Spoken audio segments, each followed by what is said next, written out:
you know, this is under the, you know, this is under the council sort of, you know. So we went in and said, oh, is it possible to do a work experience? And no, not really, we don't, you know. So I think that you could do a lot more to facilitate. I mean, I had to go to Graham Eber's actually to get a work experience at the cafe in Cantley Park when it opened. And I emailed directly Graham and I said, look, Graham, you know, my son is doing hospitality. This is the place, you know, this is what you should be doing. You should be offering work experiences in all these sports centres that which are under you guys. Look, in the offices, you know, you've got, you know, people, young people would love to come in and do work experience, just doing shredding, whatever, they could, you know, filing, whatever. And I had to do that, but outside of, because the council didn't offer it. Oh, you did? The only time that it offered it is when I had to go all the way to the top. And as I say, Graham at the time was in charge of sport, you know, leisure and facilities, and he was able, you know, to sort of direct somebody at the cafe in Cantley Park. Okay, Same thank you, with housing. Jasmine. You guys need to do something because you're going to have big problems because it's going to cost you 10 times more if you don't offer housing for people. You're going to have to go, you know, sort of private, and that's going to cost you a lot of money. Jasmine. I know you've had to work really hard to get your son into employment, and you're doing really well in employment, aren't you, Benedict? But it's for those families who can't fight for their young people that we're concerned about. And obviously young people are very clearly telling you how important it is. Any questions or comments you want to make?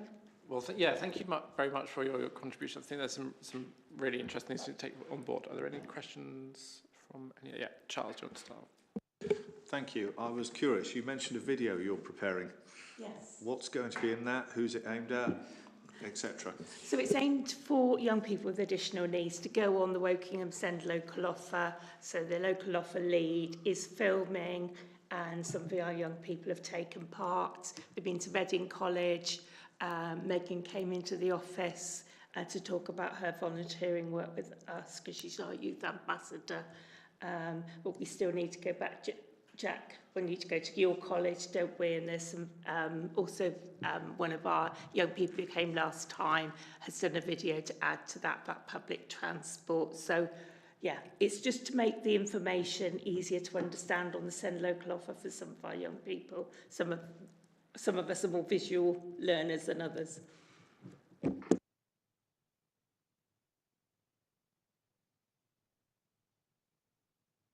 Well, hello, everyone. I'm not usually at the Children's Services over in Scrutiny. It's normally Prue who's the executive member, but she's unfortunately not very well. She's been in hospital, so I'm covering for her. And it's been very interesting and enlightening, so thank you very much, all of you.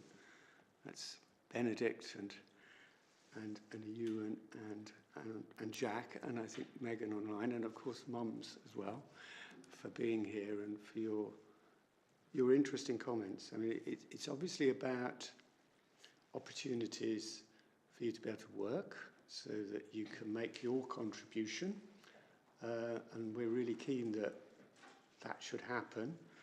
I don't know what the mechanisms we can use are yet, but we really do want to try and do that, because I understand fully that being able to work and feel more independent and feel that you're in control of your own life is really important for everyone. And it's the way in which I think we all get to feel more fulfilled in life. And that should be available for everyone. I completely agree with that. And on the accommodation bit, yes, there's a lot more to be done. You're absolutely right. But we have been trying to get much more coordination between both adults and children's social care and the housing department, and we've been trying to bring in some specialist accommodation. So we're trying to work more effectively across the council, bringing together different departments and directorates in ways we haven't really done very well at in the past. So, you know, I think we've got a long way to go, but we are making steps to move in the right direction, I think. and I think Megan made a really good point about consistency of support. I certainly don't think anyone would have spoken to you, Megan, and then thought that's the job done. I think if you haven't had that kind of consistency of contact, I think you identified the main reason straight away. People are very, very, very busy in children's services. I know they've got a lot of work on their desks, and they work very hard. So thank you very much. That was very enlightening for me, very revealing. But there's some really positive messages there. I know you've got some criticisms, but positive things there that I hope we can take away and work on as a council. So thank you. Thank you, and it's lovely to hear from you again and see some of you again. Just in terms of following up on the points that you made, so there is a specialist accommodation work programme focusing on exactly what you've highlighted, because we've realised that is a gap and has historically been a gap that needs to be addressed, and that is children's and adult social care, as Stephen has said, working with housing in relation to specialist accommodation, and that work is being led by Graham, who you mentioned, who is leading on that coordination, because as you rightly say, this is about improved outcomes for our young people, but also financially it makes sense to support people better to live independent lives. It doesn't have to be specialist. No. We're talking about also independent life. With Yes. just a bit of support. No, absolutely. And we've made that point to our housing colleagues as well. I also sit as a non-executive director on our local housing provider board, again, bringing the voice of children's and adults into that in terms of thinking about new housing developments and how we're prioritising needs within the borough to make sure that we are thinking about our residents who might need some additional support in terms of becoming independent, maintaining a tenancy. So that work is happening. I think in relation to Megan's point, so I'm really sorry that you had that experience in relation to your EHCP, Megan, but I also, it was helpful to hear that you'd raised it and somebody had come back to you really quickly. So that's something we've been working on this last year in terms of having a permanent team who are in our SEND service who can respond and address some of the issues that have been raised in relation to EHCPs. And there is a particular focus at the moment on annual reviews and improving our response and work with education providers in relation to annual reviews. And in relation to how you felt, Megan, about kind of giving feedback and then not hearing back, that was something that we have recognised ourselves, and from April this year we now have implemented a children's participation and engagement team. Is that to do with Jamie Conran by any chance? It's linked to Jamie, but it's a lady called Jo Dixon. Megan. Oh, yeah. I don't know, have you met Jo? Yeah, I think I have. Okay, that's brilliant. So, and that's and about Sarah Sanger. Yes. So, so that team is very much hearing voices of children and young people and feeding that back into making sure that we are consistently listening and learning and improving our services as a result of that feedback. And in terms of work experience, we work really closely with adult social care, and there is a particular service that does support in terms of access to employment, but we are linking, so there are a number of departments in the council who are also looking at a skills agenda and employment, and Ming is linking as our Director of Education in terms of taking that work forward, and it would be really helpful to have the input and the feedback, because I think kind of the needs of your children and need to be considered in light of that skills strategy that is being taken forward by our place and growth colleagues. Are we talking of Optalis?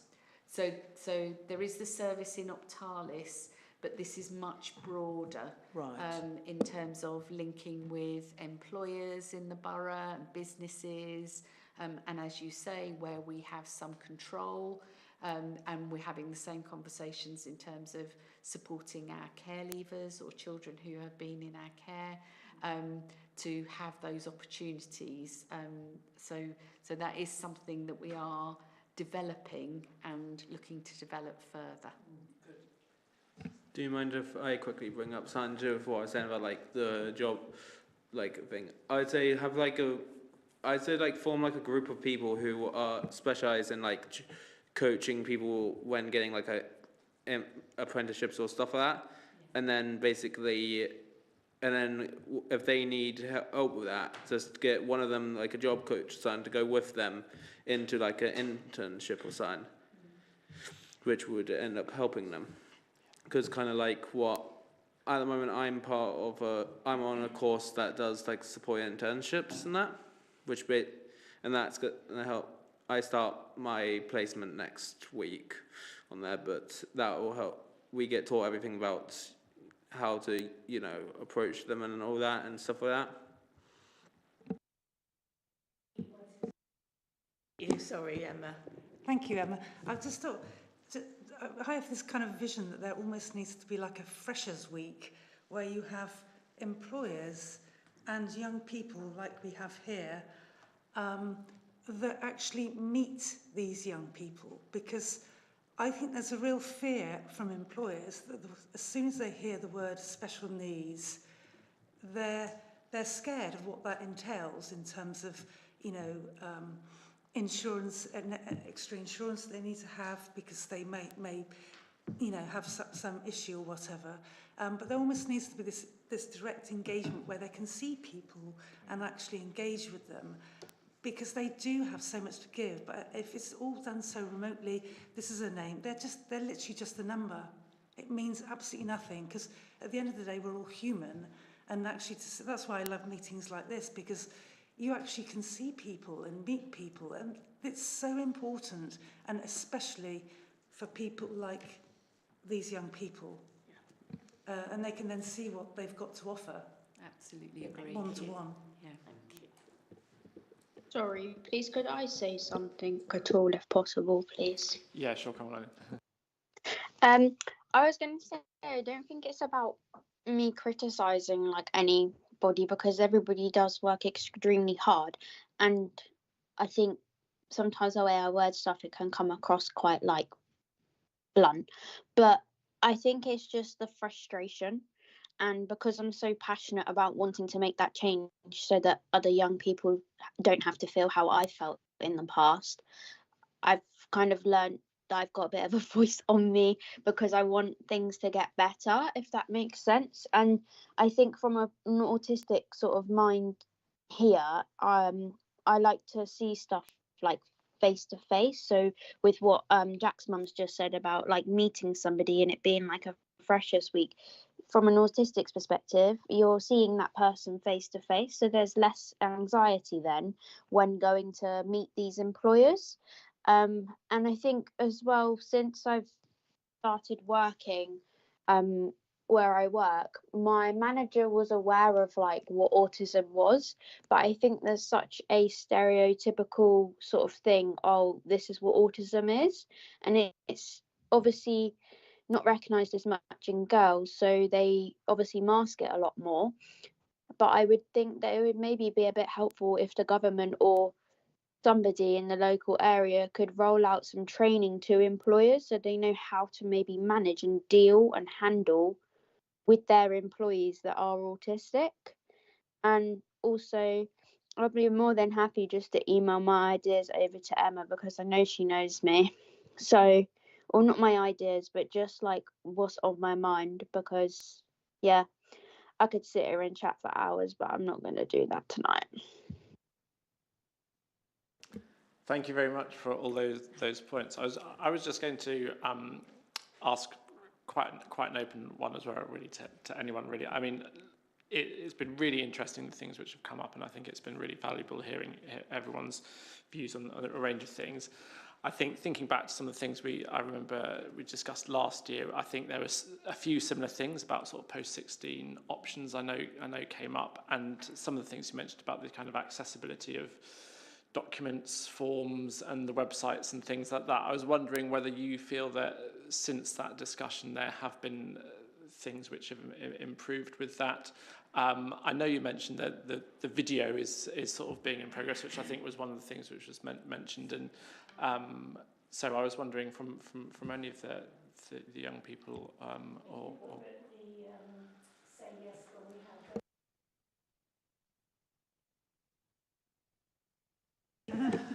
It's my age. You were there when Julia came from the local offer, weren't she? And actually asked you all what photographs would work best, didn't she?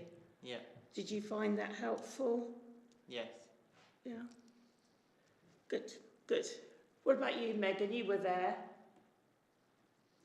Yeah, I was actually just going to add on to, is it Andrew's point there? I would say yes, there has been improvement in the last year since we've, all sort of met in terms of the information on the website. Yes, it has been improved, and, thankfully Me Too Club plays quite a big part in sort of helping that sort of team to do that. And also we provide quite a lot of feedback in terms of like what we think looks right on the website before they go and post it. So yes, I do believe that there is that improvement there. But I think the thing that is harder, and one thing that I mentioned to you and Yang last week, was the fact that it's still the fact that you have to sort of like go through everything to actually find what you're looking for. And one thing I mentioned was making it accessible to everybody and also putting it in different languages, because as we know, we have to be quite diverse about who it is that information is going to, because not everybody can speak English, and there are more people, I think, in the last year that are not haven't got English as their first language, so therefore struggle to understand if their child has got some additional needs or not, if that makes sense. But I would say overall it has improved. Absolutely, Megan. And did you want to say something? Yeah. To add on to the languages bit, I'd say put something like in the top right of it or something that has like, if you're doing like on some stores, you're to change like the currency, basically do that but for languages instead. Could be easy to access on that.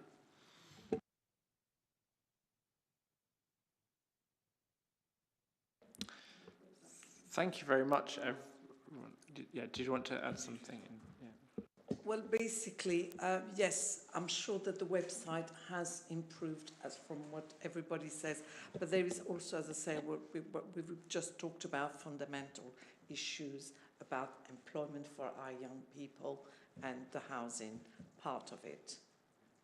And Julia's aware. Yeah. Julia is aware of that. We've raised it with her about the information on the housing. Obviously, she can't do it all by her own, but yeah. Possibly Emma already said internal employment an opportunity. This is really good point. That exactly we think this is a really important point. That's why our place, economic development, another department, education department, we work together to develop a skill and employment strategy. Just now, it's such a very good suggestion, meet with employers. Actually, we held one event in July. Our Saint preparing for adulthood officer was there with some young people, some students, probably you are not there. What we can do, I think, in that work stream, in terms of skill in employment, we already identified we need to cater for all young people with different needs, not just talk about general population. So it's important that we will come back to you to let the work group internal. I mean, that group want to reach out to the community. So this is a very important part of the community. We will come back. I'll take that back. But on that. Thank you.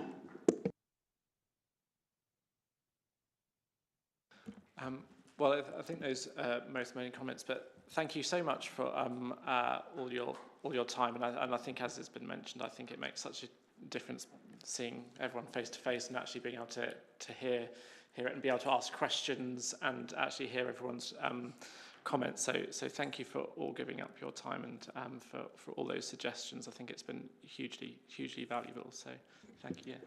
Thank you all, and thank you to our young people. Yeah, they've had lots of time to have their say, so thank you, everybody. I was just going to make maybe just a recommendation with just maybe a summary of a couple of those things that are brought up, just so we can sort of take those things forward.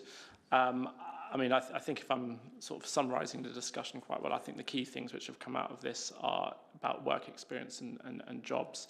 And housing, I think, have been the two key points. And whether I know the skills, and I think it's the skills and employment strategy and whether it may already, but whether something like this can be sort of included quite explicitly in this area within that. And I know we'll be looking at. So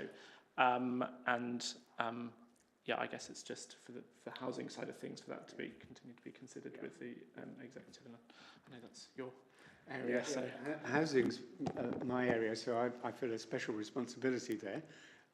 But on the skills and employment side of things, Nikki Phillips in our economic development team, I'm sure, has been working with children's services very closely, and I think you will start to see some of the fruits of that close work soon, I hope. I love the idea of a jobs fair, incidentally. I think it's an excellent idea. Nikki has put on and organised jobs fairs, and I hope she can actually do such a thing. We have a lot of opportunities within the council for this work experience. Oh, indeed, we do. That is, I think, one thing we can directly influence. Yeah.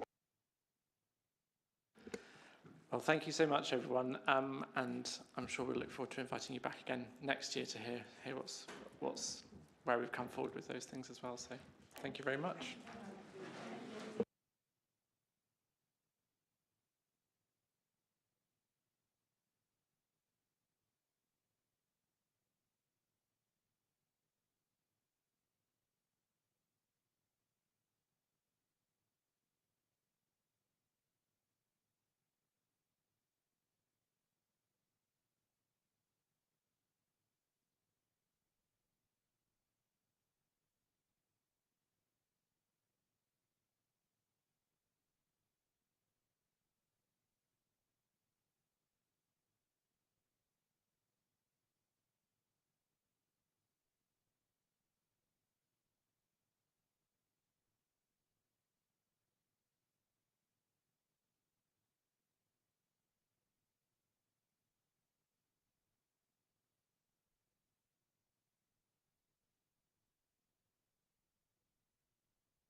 I'm going to be directly addressing the other one.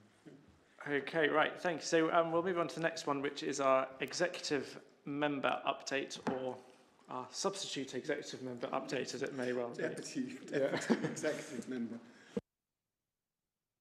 member. And you have, I'm afraid, got very much, I was going to say the B team may be exaggerating it, possibly C team.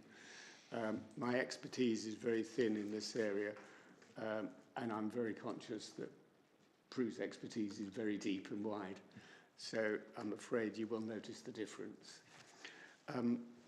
I think it's fair to say that the work of supporting children and their families goes on throughout the year, even during the holiday period. We're just coming back after the summer break, but it's worth recording how much work does go on during the holiday period. Committee members will, I'm sure, be very well aware of the fantastic exam results achieved at GCSEs and A-levels, where our children did exceptionally well. And I think the children, their parents and carers, all have very much to be proud of, and we can be proud of them as well.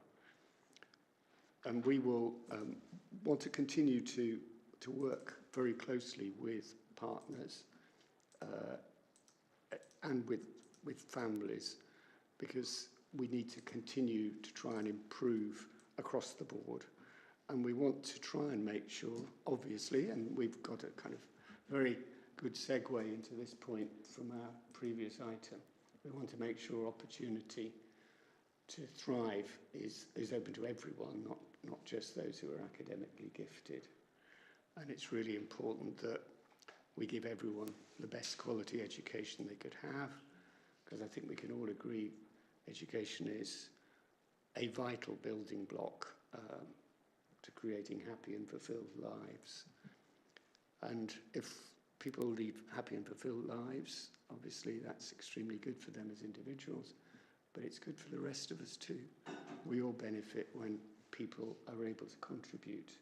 And what was very obvious from what was being said by Jack and by Benedict and by Ewan in particular was how much they want to contribute.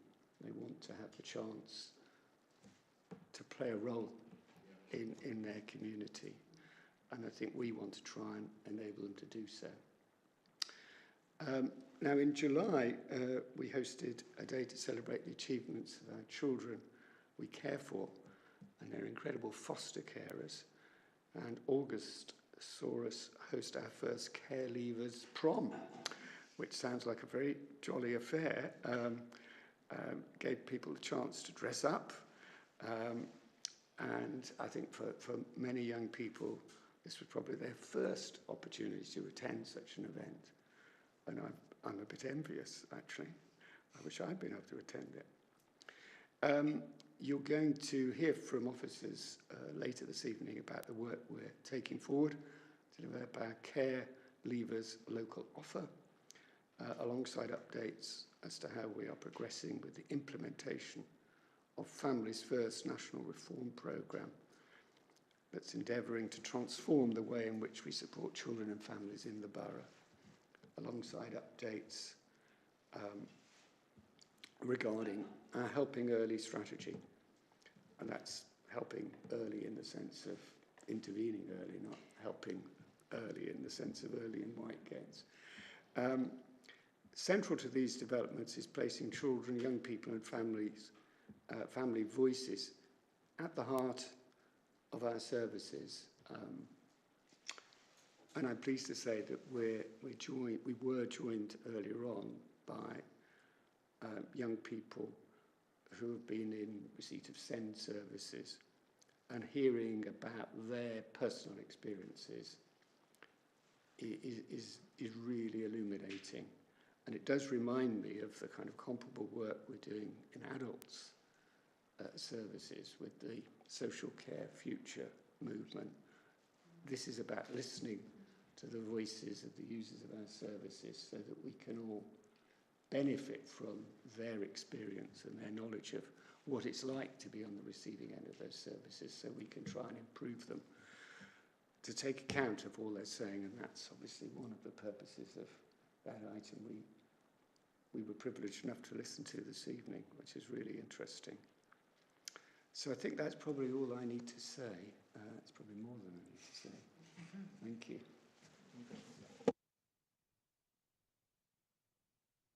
Just one thing on a different subject I was going to raise. I have raised this with Rebecca Brooks from Highways. I'm getting a lot of correspondence locally about school buses being late going to Bowhunt School because of the roadworks, Finchampstead Road, that they're late coming out of Wokingham and therefore the kids are being late for school. So I just thought I'd take the opportunity to raise that here. I've probably had 6 emails on that this week alone. I know Reading buses are entirely independent, but any pressure the council could put would be helpful. Well, thank you, Charles. I think you raised a really good point, and you've contacted very much the right person. Rebecca is tenacious in her approach to ensuring we get the best possible bus service, and she will, I'm sure, liaise with Reading buses. I mean, I think Reading buses are willing and will be doing their best. I mean, we have a good relationship with Reading buses, and Robert Williams, the managing director, is actually a very good person who I think is really enthusiastic about providing the best quality service he can. And I'm sure Rebecca will take that forward and raise it with him. Thank you for that. And the exam results are definitely something to celebrate, but I wondered whether we break the data down and whether we look at those children that have got SEND and pupil premium, just to make sure that the gap isn't getting bigger between those that are more able and less able. I think that's something we definitely could do and should do, I think, and I don't know whether anything can be said about that by Emma. So on Monday this week, we had over 40 partners in the room, specifically looking at our data and where we have gaps. So we're going to be taking forward a children's joint strategic needs analysis. Currently we have a data that goes on the Berkshire Observatory, but doesn't go into the level of detail that we need to in terms of really looking at where those gaps are.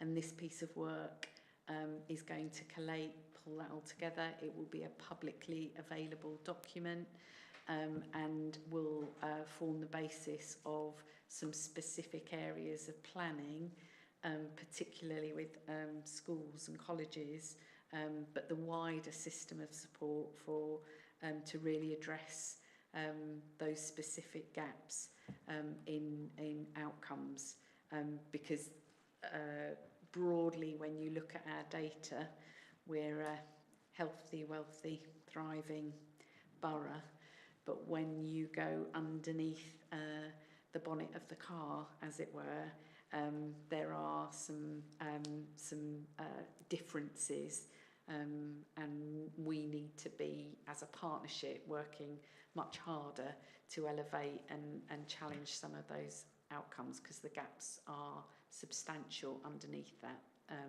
So yes, we are looking at that specifically, and that we can bring updates and that document back for scrutiny and overview here. Thank you very much. What was that? What was that? The Berkshire? It's called a joint strategic needs analysis.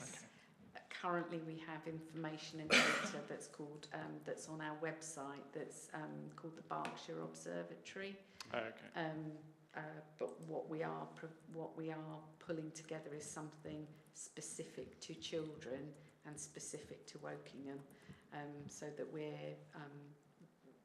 we've got a much better idea about children's daily lived experiences and where we need to target support and resources more effectively.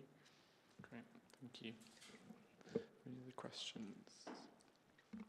Thank you very much, Stephen, with that. So we will move on to the next item, which is the education and SEND update.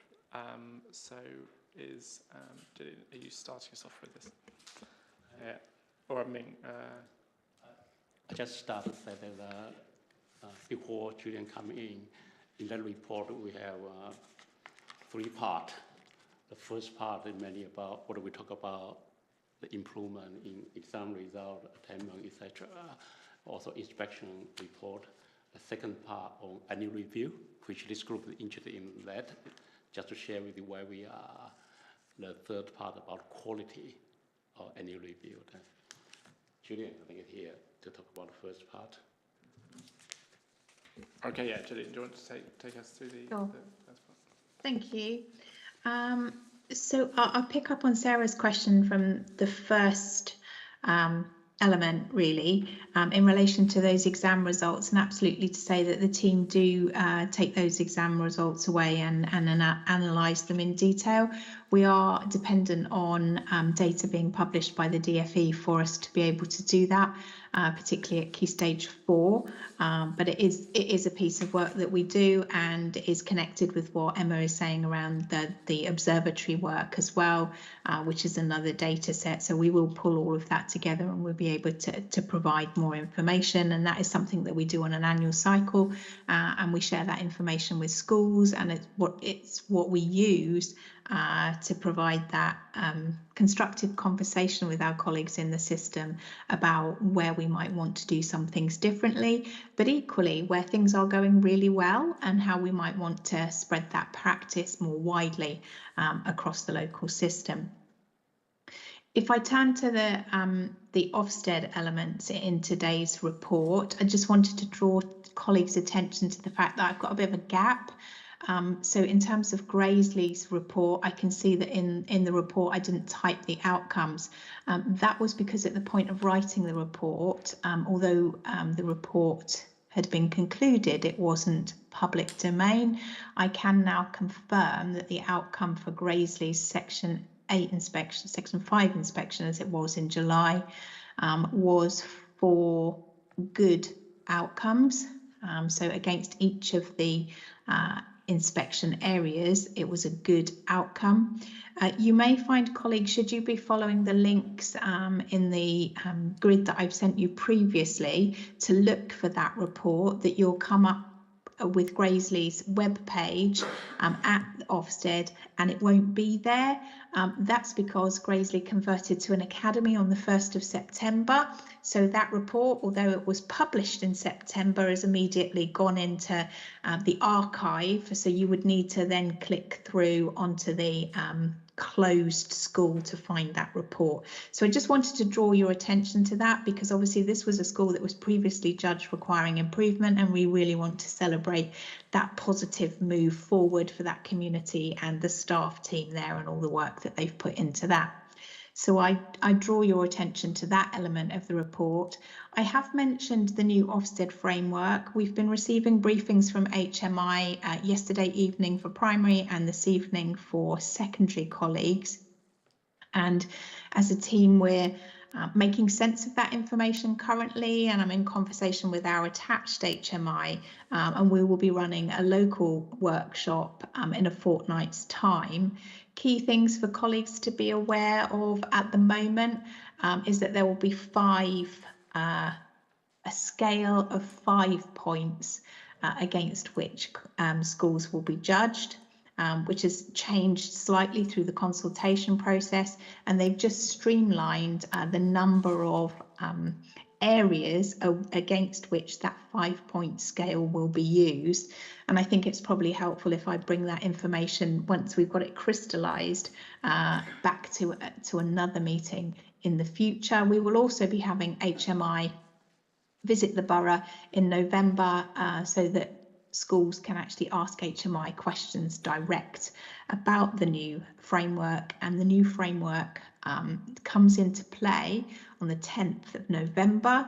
In this period between now and the 10th of November, there are no routine inspections happening of schools. So the system is paused for routine inspections whilst all the inspectors are trained on this new framework and schools in the system are briefed on the new framework. One of the things that's particularly heartening to read in the new framework is around some of the focus areas that inspection is going to be looking at.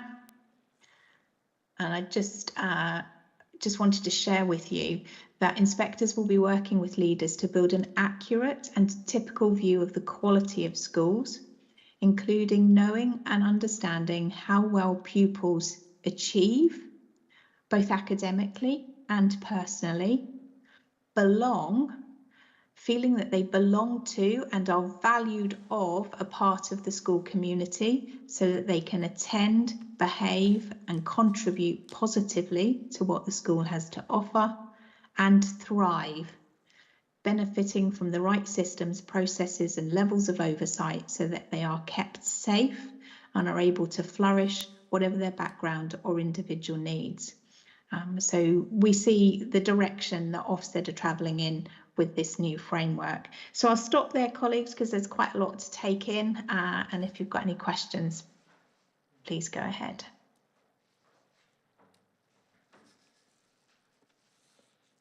I'm not sure we have any questions on that part, which is good. So I think it reflects that the report was very clear. I think, yeah, I think I'll echo the other comments about the excellent GCSE and A-level results. I think it's something really to be celebrated. But yeah, agree with those points about the interesting of the breakdown that we might be able to receive further on will be useful.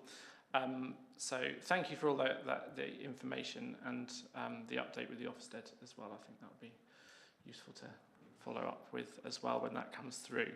And Ming, do you want to come on to your part of that? Thank you, Chair. So what I'm going to do is briefly go through the annual review situation where we are, and then you talk about quality of that as well. In response to feedback from parent and carer service, and also part of our improvement endeavors, we identify annual review as the area we need to focus on. And just now, Emma talked about the team recently have been strengthened with a full complement now of permanent staff being recruited into. In the past, we have many interim staff moving in and out. Probably Sarah here longer than me know that. Because of that, it caused a lot of data issue. People enter the data. You may have an annual review meeting. When that person left, they did not enter. This kind of data challenge now we have. This about we work out. It's about a huge number. Initially, about 800 cases have data need to be cleaned. Before I go into how we tackle that, I just have to give you some. Probably Sarah already know that the process of annual review. Every 12 months, after first EHCP plan will be issued, annual review need to be done within 12 months, and then a further review need to be done another 12 months. But within annual review, you need to give parent notice, consult the parent, and then hold annual review meetings. And then within 4 weeks, you need to notify parent of what decision or annual review. So this whole process, when I check the DFE Send2 data, actually, working on internal holding meeting, we are doing really well. 92% meeting are being held. But what happened was the process after that did not always take place in the past. Did I explain myself? Either didn't record in the system, or didn't notify parent, or didn't legally inform the parent the decision. So internal, those two indicators are holding meeting, making decision. Actually, we are much better than national average. Actually, we are broadly in line with our statistical neighbor. Our other authorities similar to us, and better than Southeast. But what do we fail? I think, well, not fail is a strong word. What we did not do as well is alter that. So the one key factor is historical staffing issues. Now we notice issue, with the support with the corporate center, we extend someone who actually temporarily extended that person for another 6 months, initially 3 months, now we think it's longer, to help to clear those data, to make sure we record the right data. And actually we found huge number of cases actually already been delivered. It's just not recorded that way. Okay. And I don't want to go through this boring data. I think how many cases have already been done. If I read all the figures about it, it will bore you a lot. And the most important, what we're going to do, we don't want to repeat what happened in the past. Now we have full staff in the place. They are very enthusiastic. I have much more positive feedback from various partners. At the same time, we do have a lot of challenge from some parents as well. So I think it's a journey. We're making really, really good progress. So we believe, I think we will clear the backlog in next 3 months. So, and then we'll make sure from now on, all new case, we want to have assistant. We already work our assistant, how to log in the system, make sure the meeting being completed, a decision being made at the meeting and reviews, parents will be notified timely. There are cases, parents have different view, decision cannot be made. So again, those cases we need to communicate with parents, by improving our communication that we cannot deliver the decision for you for 4 weeks, because we still need to work with you to decide next step. Should we amend the EHCP, or local authority may think we don't need to amend the EHCP, parents have different view, maybe you need to substantially amend your EHCP, or maybe other way around. Yeah, we may want to amend, and the school also suggest to amend EHCP, a parent may think should be staying the same. So that kind of thing, I don't go into too much technical things, but we do have a plan. We make it a priority to address any review historical issues. We are making good progress. Some figure I leave for you to read. And also in terms of data quality, we work with our system team. We have now we call MRI, used to be called Capita same system. How to make sure what I'm just talking about wanted to do, the system will help us. In the past, they have been reported it's quite difficult for people to use system, whether people are not being trained properly or not. So particularly when they're very busy, when you don't have a full complement of the team, people after the meeting, and then they believe someone already informed the parent decision, actually not. That kind of thing that happen, we want to improve on that. And also we have kind of system EHCP and reviewed quality in place. I will talk about EHCP quality assurance. Recently, again, with the support of Corporate Center, we use a system called Envision 360, which is across the country being recognized as a good system to help us to QA. That QA system actually can help us to better. We all have some manual QA system, case audit, whatever. But that system has to make it more robust, more consistent. And then now we've also been told that system can actually help us carry out annual review quality check. So we already, in past 1 year or so, we already carry out a regular quarterly EHCP QA performance check. And we have multi-agency case audit to make sure that we grade each case. Whether it's, we used to use different systems, excellent, good, or whatever. Now we are in line with Ofsted, also in line with the new system, Envision system. They use gold, silver, bronze. So we are going to use that as well. So we know where we are.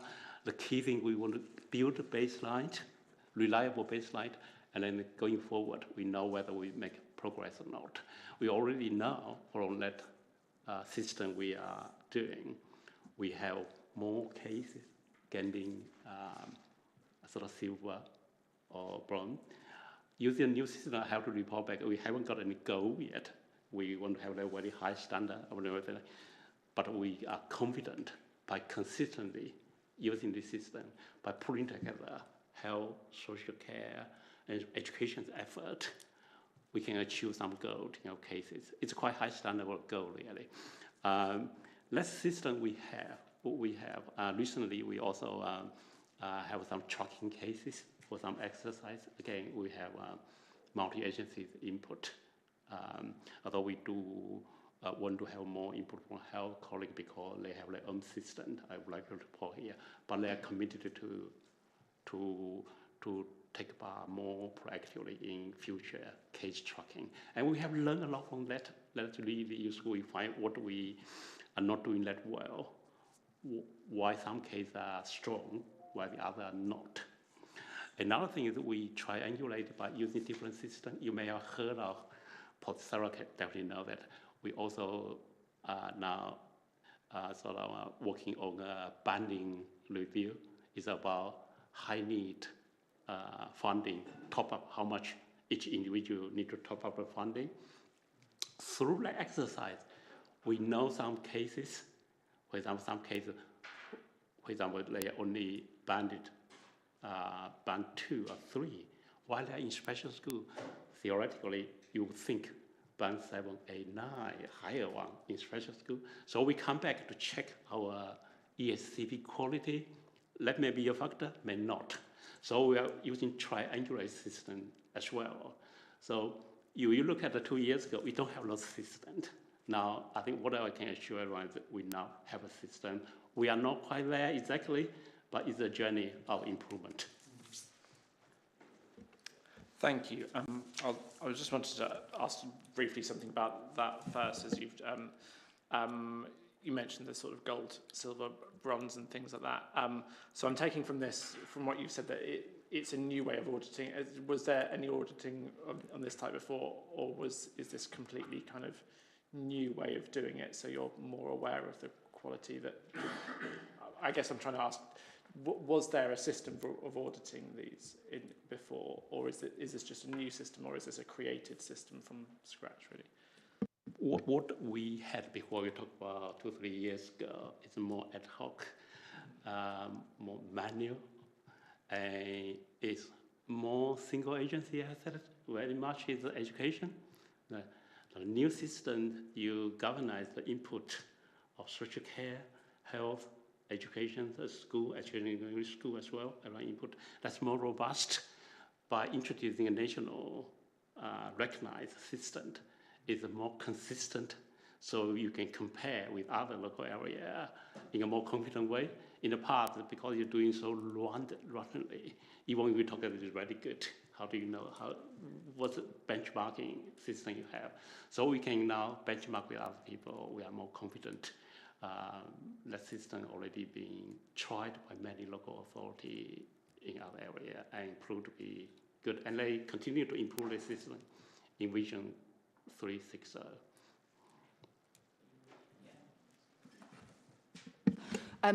So looking at the quality data, what are the key learnings that are going to drive that improvement? Because 82% not being good enough is, well, desperate, isn't it? And what training is being put in place? That's a really good question. We do have a quarterly analysis of what those cases that do well, when those portions we need to have improvement to make. Normally, some particular issues, for example, the child need, for example, probably may not be described in a sort of proper way. Again, I think in the past, because of the service staffing quality being affected because the people moving in and out. Now we are getting better. That's one of the things we have learned. Another thing we have learned is inconsistency of the quality of different agency input. Right. Yeah, I think that, in the past, I think the case we audit the number we pass on to, because good that you said about training, because those communications we haven't picked up those learning yet. When social care colleagues, they are good. They actually use the social care assessment to input in EHCP, but not really. I thought consistency is something we learn. So our quality lead, we have quality lead now, Sally. She's very strict. Kind of when we review that's because our particular element, we do not think it is up to scratch. We would rather to grade it as a require improvement. Not good. So it is the case in terms of those audits that because they're multi-agency, the plans are multi-agency, but the audit is also multi-agency. If there is, you might have something, kind of one agency contributing a good or outstanding contribution, but another agency on for the same child contributing kind of an inadequate response, that rules that whole EHCP down to so we are being, you know, this is about a whole system and being able to really drive that improvement. The really helpful thing about this new system is that it comes out with targeted recommendations for different agencies' contributions. So there is an action plan for each of those agencies in terms of the learning and development piece. And we're already seeing going through the first cycle and having done the second cycle over the summer, that there were particular issues highlighted in relation to the quality of social care contributions, and through the work and the learning that's happened already we're seeing improvements in that. So it's really helping us establish a really good evidence-based learning loop, which is necessary for that continual improvement in relation to the quality. So yeah, so I'm pleased to see that there are shifts. There's still work to do more broadly, and there are agencies whereby the contributions come from a broader base of practitioners, and so it's making sure that all agencies have got a clear workforce development offer in terms of ensuring that people are skilled in terms of making those contributions, but also they know what they're articulating, and they can be specific in terms of matching what a child's needs are. I would like to look at what's different now. Also, all those agencies, although we name agency policy, still need to improve more. They are all very, very, very keen to improve. They really want to find out what to improve, what training to put in place. That's different, and like I already make them huge difference already. It's brought some sunlight to what is quite a complicated and a lot of information goes into just one child's plan, but it's really helped us highlight particular areas for improvement and for particular agencies, so it's really helpful. Can I ask as well, have there been, I mean, you mentioned that if one agency or one part of it is inadequate, that brings the whole thing down. Are there some areas with agencies which are performing quite weakly in lots of these, which are bringing those down, would you say? Or is it a mixed picture for the reason that they're coming, some of them are inadequate? Like I said just now, I think all agencies now really work together. I wouldn't think any agency particularly now is weak. I think they also want to find a journey to improve, and we already saw the improvement. I think some individual manager at social care incredibly strong. Like pick up issue, address that very quickly. It's just a journey that takes time. I wouldn't say any agency need to be particularly targeted at this stage. But we know what we need to be improved on. Thank you. You've done a quality assurance audit and you come up with a categorization of good, RI, and inadequate. What are the specific quality criteria that you've used?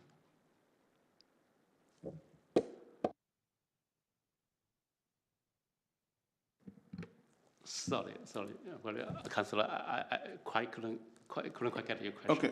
Okay, you've done a quality assurance audit, and you've come with categorization: 18% silver, 51% requires improvement, and 31% inadequate. So, what quality criteria did you use to determine what is good and what requires improvement? Because if you do a quality assurance audit, you have to have a criteria to determine the categories.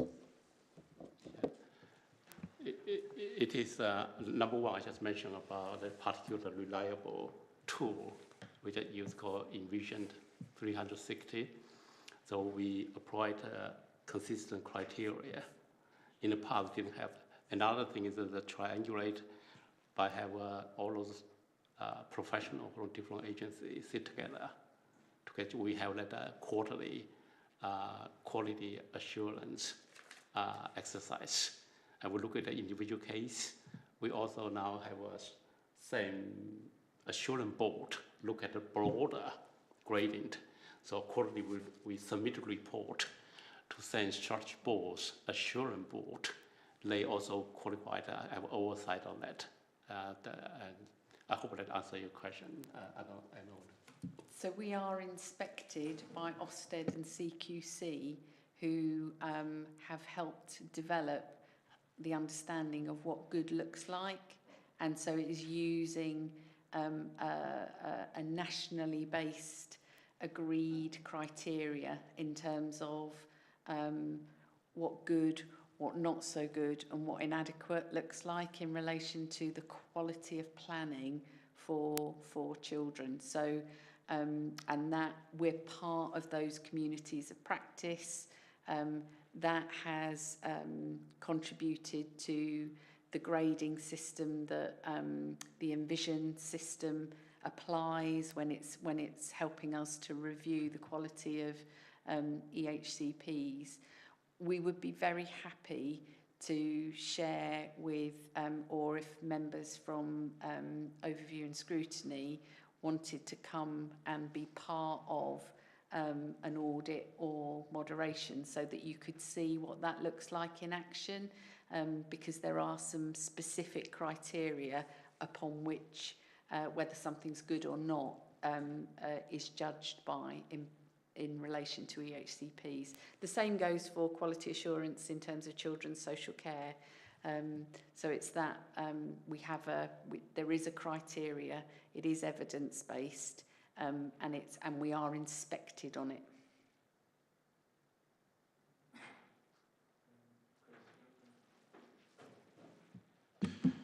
Yeah, on the subject of communication, obviously with people who use the service, one of the issues that seems to cause frustration is like feeling not heard.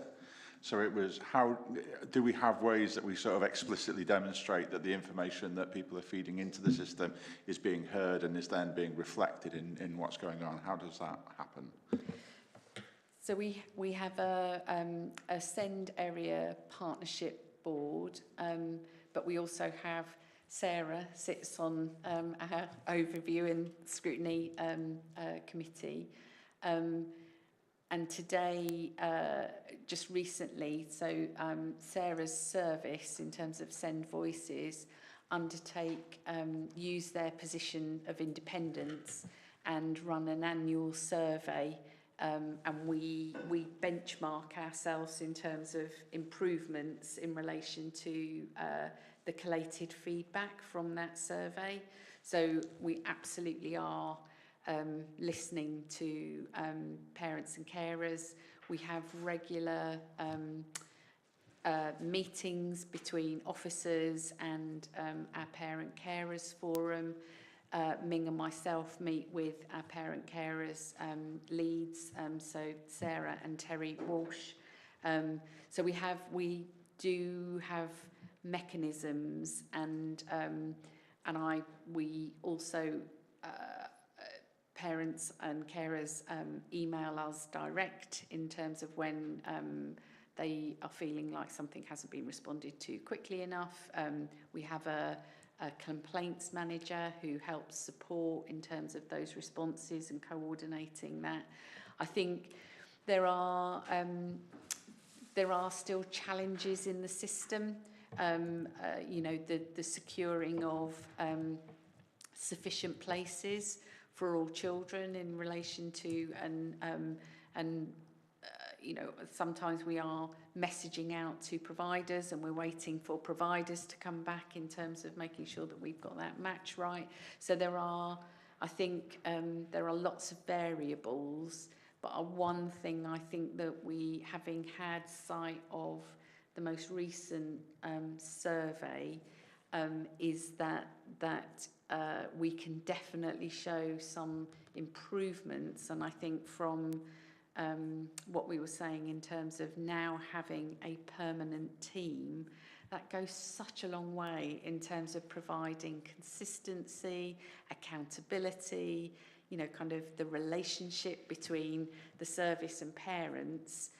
So even if we aren't able to say exactly where the setting is going to be, there is somebody who is in contact with that parent and saying we're waiting for this provider to come back, and the communication has improved. That's not to say that there aren't still kind of the odd, you know, kind of matter whereby we could have done better, and we invite that feedback because it is about us, you know, kind of building and learning, continuing to learn from that feedback. And last year, our parent and carers survey outcomes came to this meeting, and that might be something that you want to be cited on as a committee again. I think it's a standing item, and I think Terry's due to come to the next meeting, isn't it?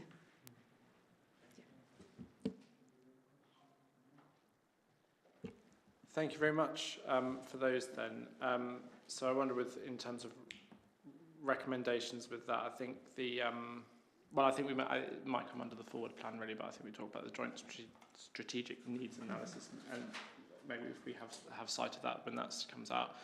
I think from our discussions, I think the quality of EHCPs, I think I think that data is really useful, and I know that's sort of new data coming through, but I wonder whether that could be incorporated in the dashboard so that when we get the next set, we can sort of compare and hopefully see that progress with that, because I think as a committee we'd probably be interested in seeing how that moves forward. And I think also that I think it would be that in seeing the audits and if that was something that committee members could be invited to, that might be good. And I know we mentioned before about that sort of list of things that we can be invited to. Maybe that could be included on that. Thank you very much. So we'll move on to the next item, which is the Family Help and Safeguarding Update, which I'm thinking, That's me. Oh, that's you, sorry. Yeah, so thank you. You've obviously seen the paper and read the paper. I did just want to draw attention to the care leaver offer and the helping early strategy, which are on the agenda as separate items, but actually incorporated the updates within this one report. So just drawing attention to the care leaver offer part, there's been a lot of work that has taken place with our care leavers on improving that offer. It's now going through its kind of journey of checks and balances. It's going back to the Care Leaver Forum, and then we'll go through its journey where we'll be able to share it. So that's the update I've got with that at the moment. The Helping Early strategy, there's a separate paper going to the Health and Wellbeing Board tomorrow around that. But just to kind of give you some context around that strategy, it is really looking at three main areas. So the availability and offer of support and the time it takes for families to receive help, and the need for us to really focus on helping families much earlier, and looking at then how children and families experience that help, making sure that's as effective and impactful as possible to reduce that escalation of need, and to make sure that our system is looking at emerging needs as well, and that we're connected up and working really closely with partners across the system. So there's a real focus on developing a joint, broader and much more enhanced parenting programme. And there is a lot of work going on around that at the moment with our partners, with the voluntary sector, and also around our digital offer. And I think, you know, talking to Emma earlier, that we have actually updated, and I think that was touched on earlier as well, 6 of our offers. So there's been a lot of work going on there. We've still got work to do, and I think we heard that earlier as well about how we can further improve what that looks like. But yes, there is a lot of work going on, and that has gone on around that. Place-based support is a big part of our helping early strategy, and the development of family hubs. We are currently working on 2 family hubs, which will be our kind of test and learn sites, with a view to those coming into operation in January, February time. So yeah, a lot of work going on again with schools, with voluntary sector, around that and what that offer will be. Reinstating also targeted outreach support for those communities that we might find harder to reach. And there is already work that has started around that, and specifically around our travelling communities, and a lot of work that we've done with health in terms of reinstating that outreach support. So that's underway as well. I think the other thing in here I wanted to draw attention to was our improvement activity.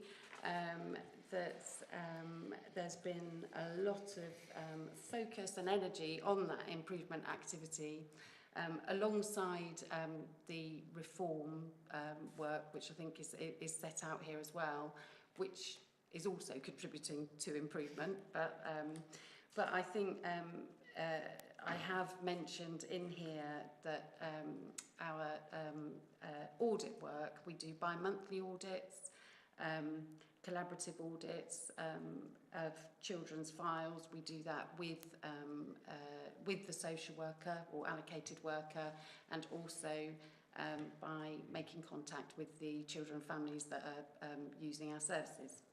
And I think we saw in our, at the time of writing this, the most recent audit report we'd had was from March to May, which had shown a marked improvement. And I think I'd put in here that we had got to 54% of our audited files that were graded as good, with 3% as outstanding. And since writing this, we've had our next round of audit reports from July, which is showing 59% good and 4% outstanding. So we've really sustained, or that's showing the green shoots of sustained moving improvement. in the right direction. We are moving in the right direction. So yeah, wanted to kind of draw your attention to that. I mean, I've set out in the report the preparation for reforms, which are across the system. There really are wide-reaching reforms, and so there is considerable energy going into that. But it is across, starting with helping early years, best start in life, right through to making sure that the children that we care for have stable homes and remain connected to their families. So it really is very, very wide-reaching and wide-ranging. And I guess it's really whether you've got any questions that, around that. Thank you for that. That was really interesting. Mine is actually more of a plea, really, in terms of the language that we use. So I have noticed that we sort of talk about parenting program and parenting support, and actually there's a lot of parent blame in the system, and I think we just need to be a bit mindful. If we could not, when you say it's parenting support, it sounds like the parents are at fault, whereas actually it's more the team around the family and providing support for that family. And I just, can we please make sure that we're really mindful of it? And yeah, I'll take that on. Thank you. Yeah. Mine was a wellbeing check, really. Your team's been under an immense amount of pressure for a long time with requires improvement and all these changes, and then there's talk of further government changes and having to balance short-term change and long-term change. So I just wanted to check in with the wellbeing of the team, really. Like, morale sounds high, but there's a lot going on. There is a lot going on, and I think it's something that Estelle and I talk on nearly a daily basis in terms of making sure that our team and our staff have got the right support, and we are not just kind of first line practitioners, but our first line managers, who are absolutely key in and the work they do is so valuable, but making sure that we've got the right systems of support for those services and those teams. I think there's more that we need to do, and one of the things that we have implemented as we move through the reforms and the changes is making sure that our teams have regular opportunities to ask questions and check out thinking, but also contribute to the design of where we're going. And so on a Friday, Estelle hosts just a drop-in, and we routinely have between 50 and 60 members of staff every week coming and kind of listening, talking about the changes, because our staff have got so much expertise in terms of the support that we give for families, and there is so much learning from what's worked historically, what got discontinued, what we might need to implement, how we're matching that with what we understand the needs of our families are. So it's really, I think, making sure that we're listening as leaders to our services and the feedback that they are giving us, and we are thinking about the tailored support that we give to our new practitioners, our more experienced practitioners. We have reviewed our learning and development offer, so that we make sure, because we also oversee a number of professionals who are part of regulated professions, and we have a role as an employer in terms of supporting them be able to maintain their continuing professional development. So that was not, had not been invested in as much as perhaps it should have historically. So we've been looking, that's part of our whole sort of transformation. So it is sizable, and we know that we are asking our services and our staff to stretch and develop, and but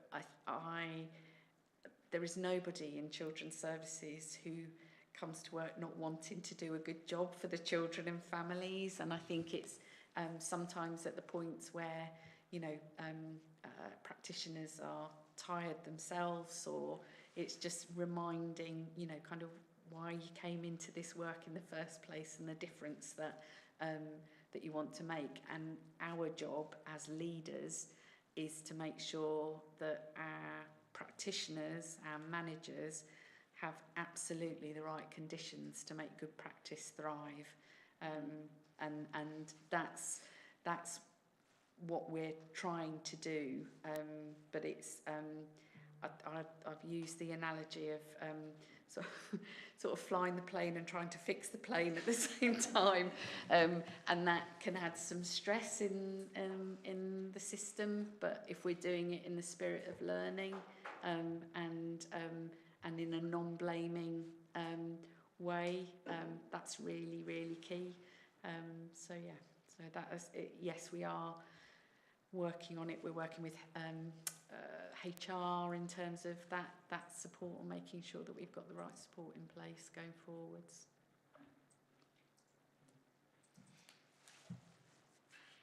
I just had a very quick one. I mean, you mentioned about the improvements in the audit activity that you were doing. I was wondering if there was sort of anything that you put those improvements down to. I mean, I think it's really positive, but is there a sort of one key thing which you think is actually responsible for what is driving that sustained improvement at the moment? I think it is just really keeping at it, I guess.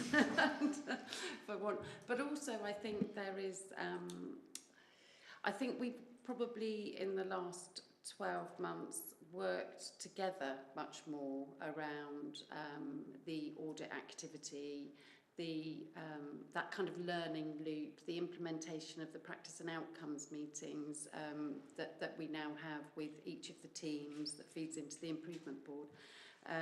I think it's helped people see what the impact of the work that they're doing, I think, and the impact that that's having on the kind of wider system. So yeah, probably that's what I put it. I think I use the phrase purposeful, planned, and focused, and maintaining that so that we're helping practitioners prioritise and that there are the right scaffolds in place to help target particular areas of improvement. We have also been supported by corporate colleagues in terms of data visualisation, so using data to help identify where children are in the system and help our managers get that overview, so that then that's helping and supporting them in terms of the support that they can give to our practitioners. So it really, that wholesale improvement is really, I think, the corporate centre mobilising and really supporting us, and I can't thank corporate colleagues enough in terms of the difference that is making for our managers and our practitioners is really significant. So yeah, I should have said that. But that is really true, that stuff, yeah. Thank you. So I think, thank you for all those things. I think that's been a really comprehensive report. I know the kind of second part of that is the dashboard items. I don't know if anyone had any questions on any of the dashboard items. Yes. You know I love a dashboard question. Go on then. So the first one, EHCP's placed out of borough, still feels high. And when are we expecting that to start to drop? Have I gone too far? No, I think... which page is that? 30. Have I gone too far? No, we've gone Have I got past ahead of that. myself? No, we've gone past Oh, I missed those. Oh, no, wait a minute. We didn't go through the dashboards before. Yeah, we didn't go through the dashboard. Oh, sorry. Okay, yes, let's go back. Yeah, sorry. Have we got any thoughts on when they might start to drop? Yeah, I think that link to our self-sufficiency strategy in the form of our self-sufficiency statement. Basically, the challenge we're working on is traditionally for many years, we have not had a sufficient local provision. Now we are on track to build more local creatively, resource unit, SEN unit. Now we are exploring with the secondary school to have 2 AP unit in school that be in development. This kind of thing, you need capital involvement, have human resources need to be put in place. So we make some good improvement, but but I think it will take, I have to say that take a little while to achieve reduction, because we cannot just say now to parents that we don't have local provisions. We can place you out of our, but they still need to be met. So I think you look at the increase. I think that you compare quarter 1 to last year quarter 1, the three increment is quite small. I'm not complacent, but I think what we want to do at this stage, we want to stable that. We want each 12 inches to place children as close to the home as possible. Let's focus on our science sufficiency work, the plan of which already approved by the government structure arrangement, and we now went out to work. Some of them already, I think I can very pleased to share with the Rotten School this month. I've taken the first group of children in the second unit. Let the progress be made. Again, is that we start a journey, but I'm sure we'll get there. No, not on that one. EHCPs we've talked about, so I'll let that ride. I was just going to ask, it's a bit general across both social care and SEND ones. I know it's come up quite a lot before, and sometimes the background and the context is often about staff retention and recruitment and things like that. And I know that's been one of the big challenges, and I think that's often sometimes behind where things have dipped a little bit and things like that. I know a lot of work from in this report and what we've had before has gone into improving the retention and recruitment in particularly social care, I think. And I think there's been some really good success stories and sort of the strategies with that. I was just sort of wondering where there have been those other challenges. I know in SEND as well, or in other areas. Are there any of those strategies which have been successful, which can be applied in other areas, and maybe not even just in children's services, but across the council as a whole, if there are other services as well? Because it seems a common theme where things are dipping, that it often seems to be staffing, which is the issue. Our greatest asset is our staff, and we have to, nothing is possible without them and their efforts. I think in children's services, the whole system needs kind of nurturing and development. You will probably know in terms of the recruitment of teachers, and in terms of the draw of the private sector versus public sector, and some of those challenges that there are.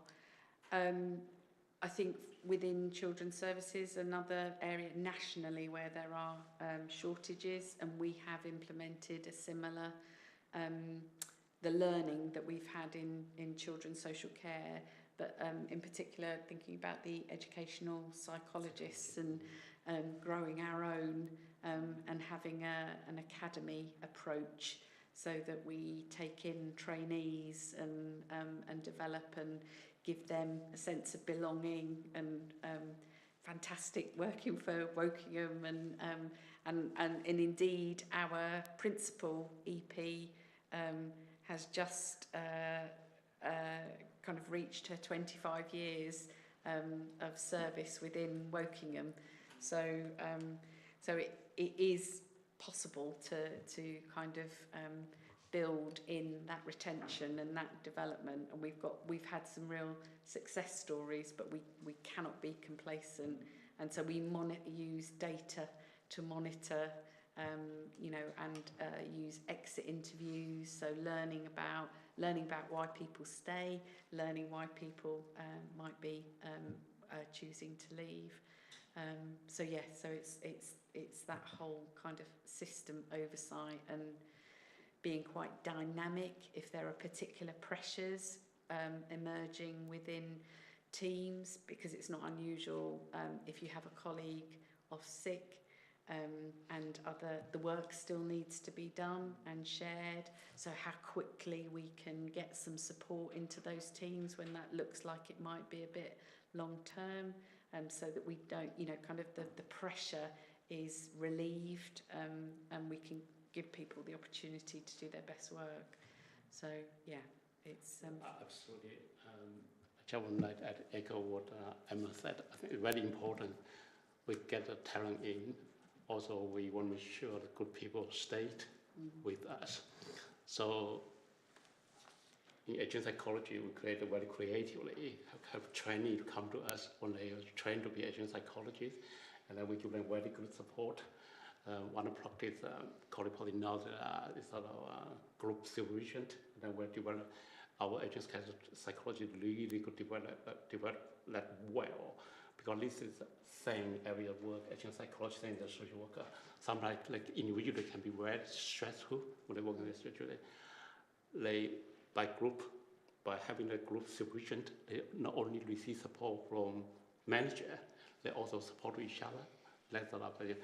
And the feedback from staff in agent psychology is really value that. So we want to roll out to same team as well. So that kind of things, just one of the example, we want to make sure those talents stay with us.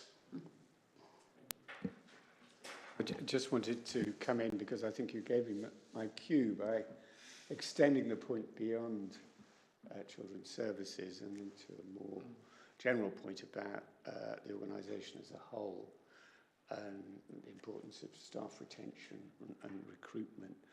And that is, absolutely right. It is central to the success of any council. If you can retain your good people and recruit good people, you will do well. And I'm glad to say that across the board, the picture is looking quite encouraging in that regard.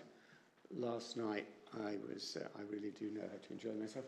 Last night, I was at the Employment and Staffing Committee, which is the new description for what used to be called Personnel Board.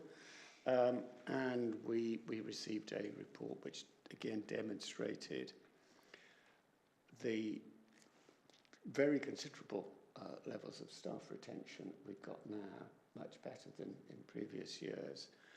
And I've been involved in quite a bit of recruitment exercise at senior level recently, and we are attracting really high quality people. So I think a key thing is all of the support structures that have been mentioned already by our colleagues, but dare I say elected members have a part to play here. If they express their support and encouragement for staff and their appreciation of the effort staff make, that can make a real difference too. So creating an all-round supportive and encouraging environment, I think, is vital. But the signs in terms of the figures for retention and recruitment are encouraging, not just in children's services, but across the whole council. So I think that suggests we must be doing something right. Are there any other questions on that? Yeah, Moses, do you want to come in? Okay, just on the dashboard 3, child protection plans. Is there any specific reason you think why the number has almost doubled from 28.9 to 51.9? We expected that to be raised because it is quite significant. We are undertaking some further qualitative understanding about what might be driving that. I have also checked in with colleagues regionally, and we are not unique in relation to the increase in numbers of children subject to plans, particularly in the Berkshire West region. So colleagues in Reading, West Berkshire are also seeing something similar. I think some of that is we know is about how effectively our partnership is working. So we know that there are particular pressures that have emerged for families because they have perhaps been waiting for services from others in the partnership. So it's how we come together as a partnership to address those.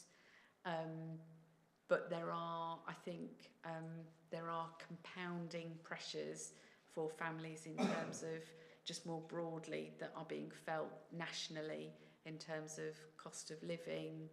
I think access to wider universal services and support, which is why we are really trying to shift that dial from it shouldn't have to be that a family's needs go acute before you receive support and a service, and that links to really trying to rebalance the system to helping early, to intervening early, so that families aren't experiencing harm or their needs are getting such that that a child protection plan is required.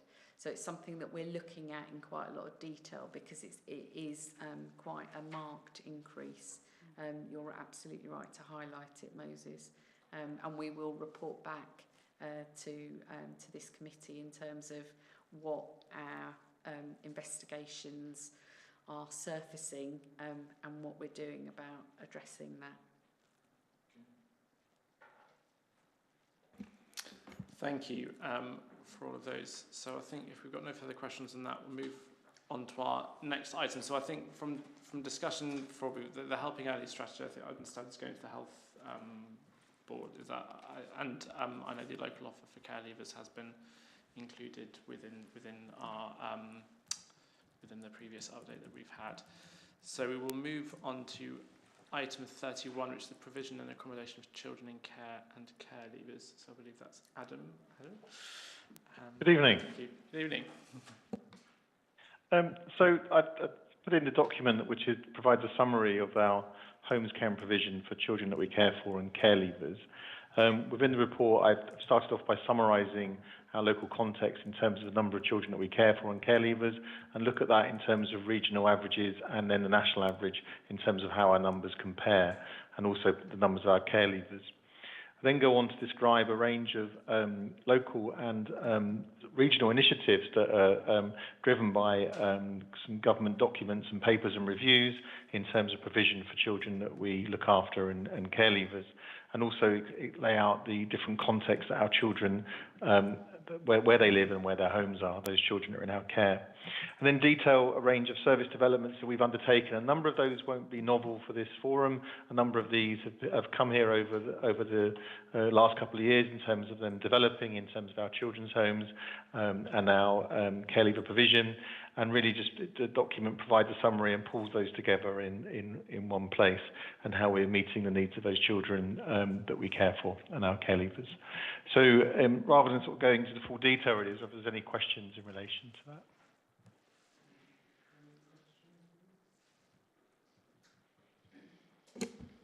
It wasn't a question, it was more of an observation that it's a really good picture, isn't it, that we've been able to increase the offer and the variety of the offer, and I think it's a good news story, and it was good to read about it, so thank you.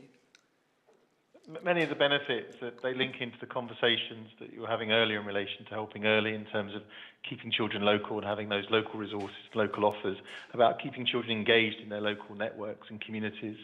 Our aim often is to return children back to the care of their families and the community from which they, from where they live, before they came into our care, and having those local resources really assist with that. Thank you. I just had one question. I mean, I think the picture, I think we've certainly seen it in the last couple of years. I think there has been, noticeably quite a lot has been done with this, which I think has been really positive. I was just wondering, really, do we have a sort of longer term forecast of actually what provision we might need in 5 or maybe 10 years' time? Because obviously lots of these things take time to develop, and whether we know where we might need to be in 10 years' time, and how much housing or what type of housing and things we might need at that stage. So there was earlier a conversation when the young people were talking to the board around the specialist accommodation. So we meet looking at those future needs in terms of looking for opportunities for our care leavers in terms of their sort of permanent accommodation in the community. We also have another couple of projects we're developing to increase our number of beds for our 18 plus care leavers, or accommodation for 18 plus care leavers as part of their journey to independence. And the balance is getting the number right. So we don't have an oversupply, but we have the right supply, because it is a journey through those different accommodation types where young people, their needs move from being cared for in either a foster placement or a children's home to moving to their semi-independent living and then moving on to their own accommodation. So having that, I suppose, that opportunities for children to move through those as their needs change.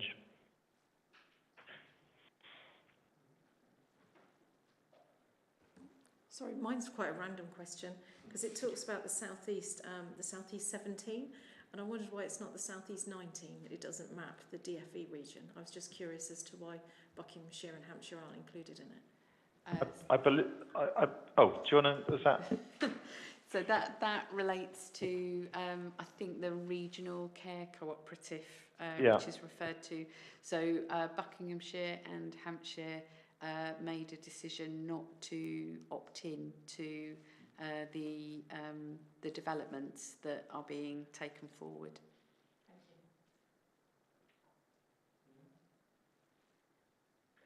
Right, thank you very much for that update. I think that's really helpful and comprehensive report, so thank you very much.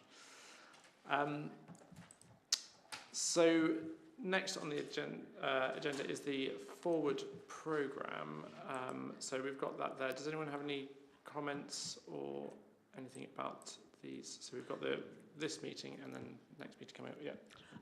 I just had a thought. I didn't like to raise it while they were here, but is once a year enough, frequently enough to hear from them? Like, are they getting a sense of movement if they have to wait a year to feedback on what's happened?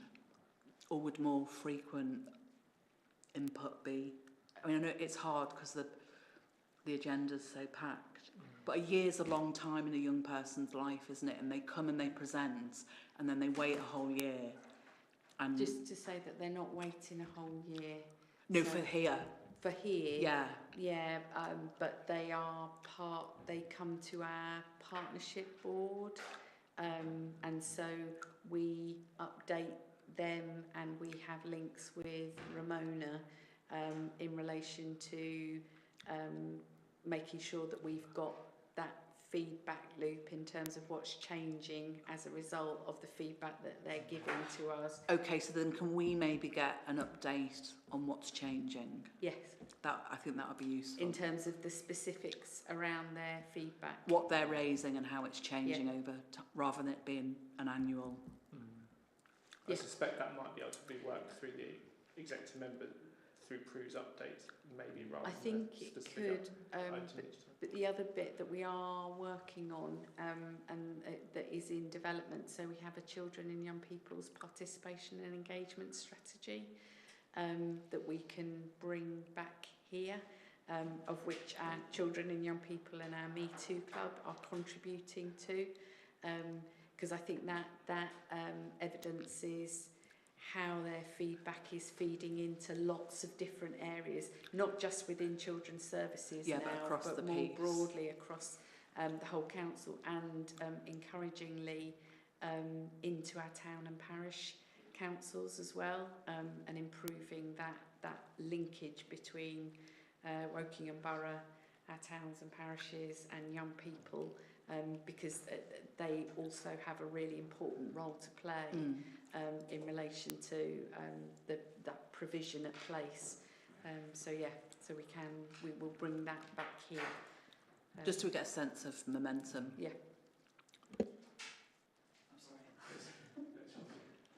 Yeah, thank you. It's probably a little while out, but I'm aware central government's got changes coming up with SEND and various other things, which are no doubt going to have a big impact locally. And we obviously don't know what those are yet or when they'd be, but perhaps just, Chair, you may wish to consider 6-12 months' time putting something on there to actually see what the impact has been, because it's going to affect all of us. Yeah, I think that's a good point, and I suspect when we know when those things are published, I think we can plan. We'll plan provide that a in. briefing in relation to the summation of those changes, and then it's mapping what we currently have in train in our plans and how our plans need to dynamically respond and change in relation to that direction that we receive from central government. I think there may be some on this committee that have got more information than I have in terms of actually when that white paper will be published. But yeah, soon I think we are advised.